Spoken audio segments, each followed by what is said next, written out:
السلام عليكم، يا رب تكونوا بخير. النهارده في الفيديو ان شاء الله هنحضر مع بعض كيكه تحفه جدا، كيكه يوميه سهله وبسيطه. هنعملها بحجم كبير وهنعملها في صاج كبير، كميه تطلع معانا ما شاء الله كويسه جدا، تنفعنا كتير للفطار او العشاء او اللانش بوكس للمدرسه. تحفه. هنستعمل فيها 3 بيضات بس، وهتعمل معانا حجم كبير ما شاء الله. زي ما شايفين كده الكيكه معانا هشه من جوه ولونها فاتح وقطنيه وطعمها حلو جدا. تابع الفيديو للاخر ان شاء الله يعجبك وتستفيدي منه وتجربي الوصفه وتقولي رايك فيها. ما تنسيش كمان لايك للفيديو واشتركي في القناه وفعلي الجرس عشان يوصلك اشعار باي فيديو جديد.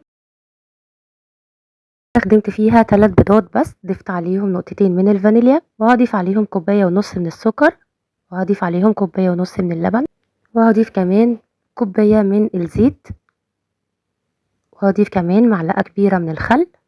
وكل المقادير طبعا بنستخدمها او المواد السائله بنستخدمها بدرجه حراره المطبخ، يعني ما تكونش ساقعه من التلاجة. وبنضرب الخليط كويس جدا لحد ما يبقى لونه فاتح معانا. وفي بوله تانية هنضيف 3 كوبايات من الدقيق، هضيف عليهم معلقتين كبار من النشا، وهضيف عليهم كيس من الكيك شيف او البيكنج باودر. بس طبعا بفضل الكيك شيف في المخبوزات او المعجنات اللي بيبقى لونها فاتح. ضفت كمان رشه بسيطه من الملح، قلبت المكونات كويس، بعدين ضفت عليها الخليط اللي ضربته في الخلاط. ولقيت قوام الكيك معايا خفيف بزياده، ضفت له بس معلقه من الدقيق. يعني لو لقيتي الكيك معاكي خفيف بتزودي له معلقه من الدقيق، لو لقيتيه تقيل بتزودي له معلقه من اللبن. معلقه الدقيق اللي ضفتها ظبطت معايا القوام، قلبتها كويس جدا، وبعدين صبيتها في صاج كبير زي ما شايفين كده. الصاج ده دهناه بشويه من الزيت او السمنه، ودخلته الفرن على درجه حراره 180 او متوسطه لحد ما استوت معانا. طبعا مش بنفتح عليها قبل نص ساعه، لما بتخرج معانا بنبدا بقى نقطعها بالشكل ده. هي كمان كانت لسه سخنه معانا، كل ما تبرد معاكي طبعا هتبقى احلى بكتير. زي ما شايفينها هشه جدا وقطنيه، وكمان لونها فاتح من جوه.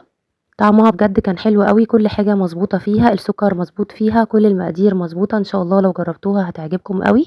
وكمان ما شاء الله الصاج كبير، يعني الكميه بتطلع معاكي كبيره وكتير، وكمان تنفعك بقى كتير تحطيها في علبه في التلاجة. يعني هتقعد معاكي كذا يوم جنب الشاي او الشاي بلبن، هتبقى تحفه جدا وهتوفر معاكي كتير قوي في الفطار او العشاء.